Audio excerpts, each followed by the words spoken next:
Welcome back to my channel. तो हम देखेंगे आज 6 जनवरी के द हिंदू में हमें क्या क्या पढ़ना है। यहाँ पे देखो 11 ओमिक्रॉन सब वेरिएंट फाउंड हुआ है एयर पैसेंजर में। तो बस ये है कि ऐसे फिर से ना हो सारी चीज़ें जैसे कोरोना लॉकडाउन ये सब, बस यही प्रे कर सकते हैं हम कि सब कुछ ठीक रहे, जैसे हमारी पढ़ाई भी अच्छे से हो पाए, हम एग्ज़ाम भी अच्छे से दे पाएँ और भी जितने भी सेक्टर के लोग हैं जो जॉब कर रहे हैं जो कुछ भी कर रहे हैं वो अच्छे से अपनी चीज़ें कर पाएँ। उसके लिए सारी चीज़ें सही रहना बहुत ज़्यादा ज़रूरी है। तो बस यही सोचना है। अब यहाँ पे देखो एक आया हुआ है largest liquid waste treatment plant. ठीक है, तो ये जो लार्जेस्ट जो लिक्विड वेस्ट ट्रीटमेंट प्लांट है उसको टू यूज़ फाइटोरॉइड टेक्नोलॉजी, उसको किस तरीके से किया गया है, फाइटोरॉइड टेक्नोलॉजी यूज़ करके। इसके बारे में कुछ चीज़ है। प्रोजेक्ट जो है वो डेवलप किया गया है capital expenditure 11 crore under smart city fund. तो ये कहाँ से किया है, अंडर स्मार्ट सिटी फंड से किया गया है इसको। And involving N operational expenditure of 3 crore. ठीक है, तो एक्सपेंडिचर भी हुआ ऑपरेशनल एक्सपेंडिचर 3 करोड़ का और स्मार्ट सिटी फंड के द्वारा किया गया है कैपिटल एक्सपेंडिचर 11 करोड़। ठीक है, under smart city fund. Project will be operational in fortnight. The phytoroid technology is developed by, ये डेवलप किया गया है CSIR national environmental engineering research institute के द्वारा। After the waste management is treated under sedimentation process to eliminate solid matter, the same made to flow in serpentine motion into the subsurface chamber. तो ये सारी चीज़ें हैं, पर हमको जो चीज़ें याद रखनी है एक तो ये कि ये जो है ये largest liquid waste management plant है जिसमें यूज़ किया जा रहा है फाइटोरॉइड टेक्नोलॉजी, और ये स्मार्ट सिटी फंड से इसका जो एक्सपेंडिचर है वो लिया गया है। डेवलप्ड किया गया है CSIR national environmental engineering research institute NEERI के द्वारा। ठीक है, और इसमें कुछ चीज़ें और हैं जैसे कि इसमें है activate carbon filter to bring biochemical oxygen demand, कितना 5 mg which lower than national standard 10 mg, said by union ministry of housing and urban affair. The main advantage of this system is that it is cost effective, involve no operational hassle, इसमें कोई भी तरीके का operational hassle नहीं है। Smaller footprint and emanate no foul odour. ठीक है, advantage है इसका।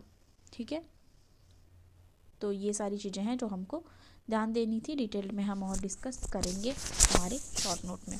ठीक है, इसमें एक चीज़ और है, Asian elephant loss most of the east optimal elephant in Nilgiri. तो हैबिटेट लॉस हो रहा है, उसके कुछ फैक्टर्स दिए हुए हैं। ठीक है, इसमें ह्यूमन सेटलमेंट की बात की जा रही है कि उस वो भी एक वन ऑफ द क्या कहते हैं रीज़न है। ठीक है, तो ये जस्ट ऐसे हमको देख लेना है कि नीलगिरी में हैबिटेट लॉस एलिफेंट्स का देखा जा रहा है। इसमें है stabilising ties with Nepal in uncertain time. ठीक है, तो ये IR से रिलेटेड है। इसमें कुछ चीज़ें हैं IR से रिलेटेड जो हम देख सकते हैं। India will be able to take unexpected recent development and prospect of instability in Nepal in its tried and even find way to scale up bilateral cooperations। bilateral cooperations की बात यहाँ पे की जा रही है, पर हमें इसमें कौन सा पढ़ना है वो हम देखेंगे। ठीक है, हाँ यहाँ पे देखो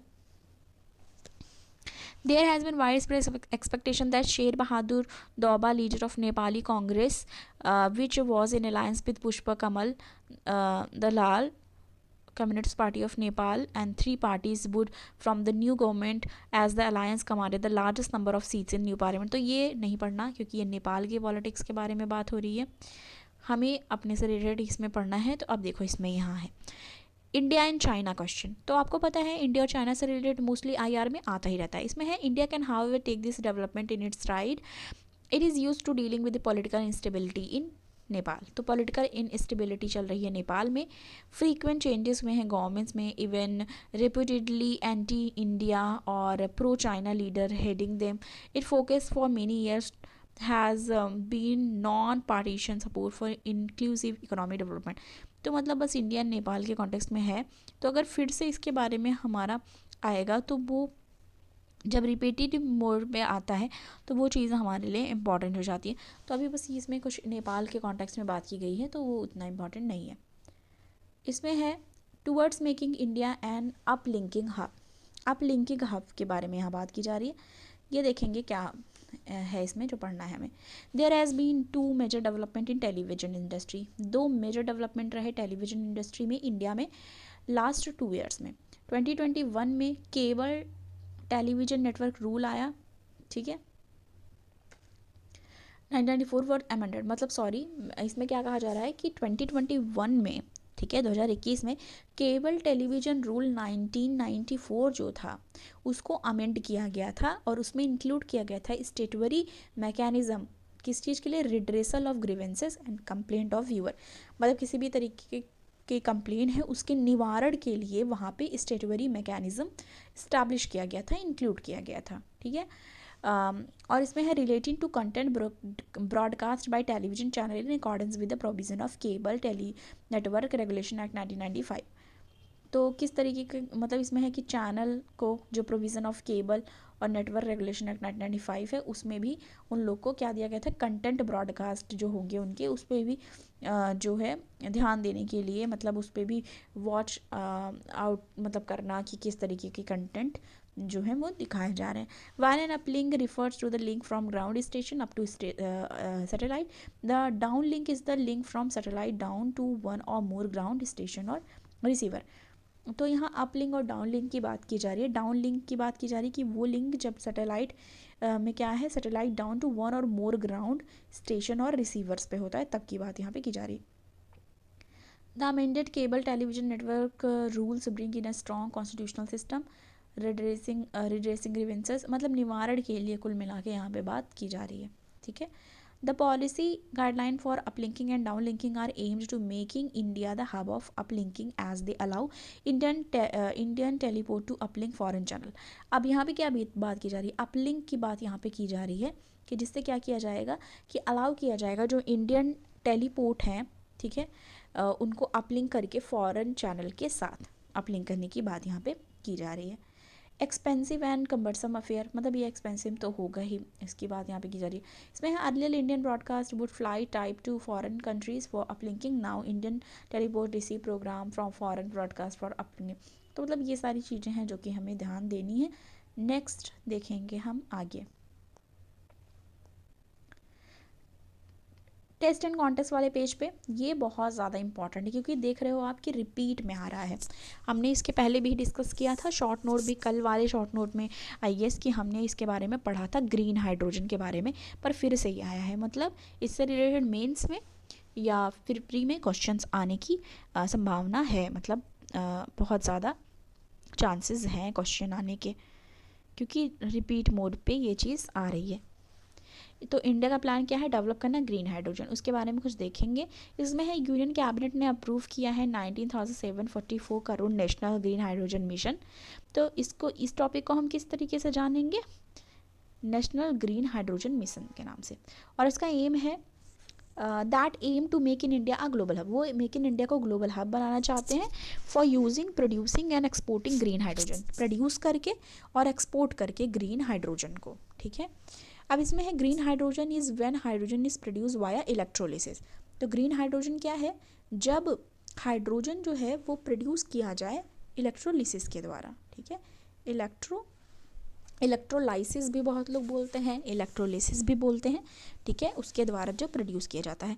splitting of water into hydrogen and oxygen with electricity generated from renewable energy. और ये चीज़ याद रखनी है कि ये रेन्यूएबल एनर्जी की बात करता है, द सोर्सेज दैट सोलर और विंड। तो रेन्यूएबल एनर्जी मतलब सोलर और विंड, ठीक है। This is the most environmentally sustainable way of producing hydrogen. और ये बहुत ही ज़्यादा सस्टेनेबल वे है प्रोड्यूस करने के लिए क्या, hydrogen. Green hydrogen development is still in nascent stage globally, and while India can take the lead in being a major producer. अभी भी इतनी ज़्यादा लोग नहीं प्रोड्यूस कर रहे हैं ग्लोबली, तो इंडिया के पास एक चांस बनता है लीड करने के लिए एज अ मेजर प्रोड्यूसर, कि वो बनाए और फिर उसके बाद एक्सपोर्ट करे।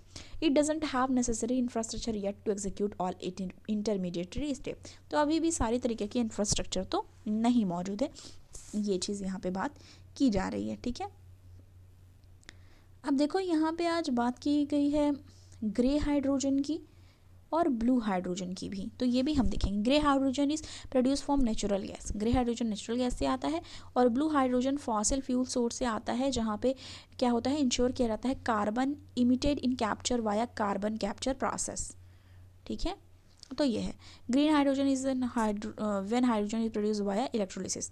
तो ग्रे हाइड्रोजन, ब्लू हाइड्रोजन, ये सारी बात भी यहाँ पे की गई है, ये सारी चीज़ें भी हमको देखनी है।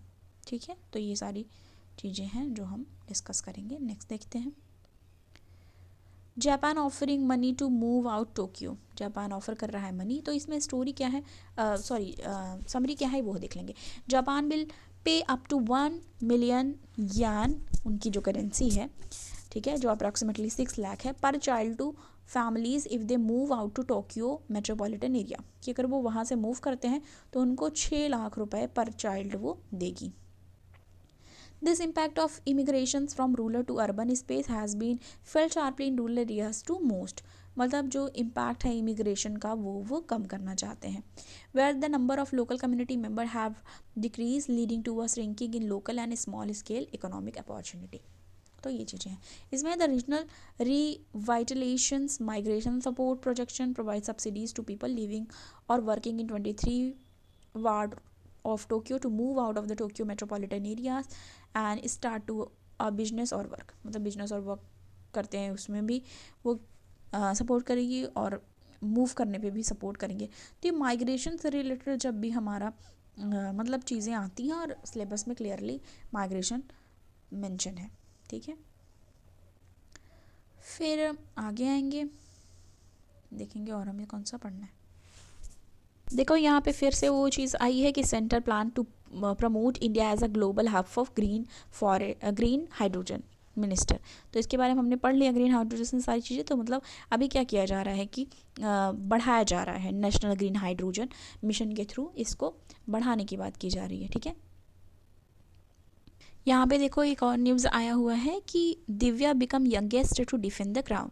तो यहाँ पे क्या चीज़ देखनी है, इसमें 10 months after becoming the youngest national women chess champion, youngest national women chess champion रही Divya Deshmukh. Now hold the distinctions of being the youngest to retain premier title. तो वो यंगेस्ट हैं जिनको ये टाइटल मिला है। ठीक है, ये चीज़ है। इसमें है less than a month after turning 17 डिमिन्यूटिव।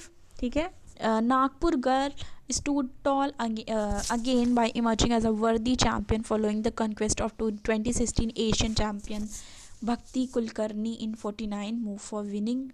मतलब ये बताया जा रहा है कि वो यंगेस्ट हैं, 2 time चैम्पियन रह चुकी हैं दिव्या। ठीक है, सेंटर में है, ये इनकी बात की जा रही है। Pose with runner up Mary Wright and 3rd place Avantika. ठीक है, वंतिका सॉरी। तो ये दिव्या की बात की जा रही है कि ये यंगेस्ट हैं। ठीक है, youngest national women chess champion Divya Deshmukh Nagpur की हैं ये। तो अगर आ जाए तो हम ये जानते रहें। ठीक है,